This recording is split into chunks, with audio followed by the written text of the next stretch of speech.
చారిత్రాత్మక సాహసోపేతమైన నిర్ణయము. ఈ రోజు రాహుల్ గాంధీ ఆదేశాల మేరకు మీరందరూ ఎన్నిక చేసి మీరందరూ అవకాశం ఇచ్చారు తెలంగాణ రాష్ట్రానికి నేను ముఖ్యమంత్రి అయినా.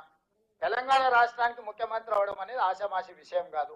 నా జీవితంలో ఈ లెక్క చేస్తే రేపు భారతదేశంలో ఎవరైనా ఆనాడు తెలంగాణ రాష్ట్రంలో రేవంత్ రెడ్డి ముఖ్యమంత్రిగా ఉన్నప్పుడు బలైన వర్గాల లెక్క పక్కా తెలిసిండు. అది నరేంద్ర మోడీ రాహుల్ గాంధీ గారా లేకపోతే నేను ఇంకోరా చెప్పట్లేదు. ఎవరైనా ఈ దేశంలో ఒక నివేదిక గురించి చర్చించాలంటే తెలంగాణ రాష్ట్రం గురించి రేవంత్ రెడ్డి గురించి మాట్లాడాల్సిందే. ఇది చరిత్రలో నిలిచిపోయే చారిత్రాత్మకమైన సందర్భము. చరిత్రలో ఒక గొప్ప అవకాశాన్ని జారవిడ్చుకుంటే అంతకంటే రాజకీయ అజ్ఞానం కానీ లేకపోతే దురుద్దేశం కానీ ఇంకోటి ఉండదు. నేను రాజకీయ అజ్ఞానంతో లేను. నేను నాయకుడి ఇచ్చిన ఆదేశాలను అమలు చేసే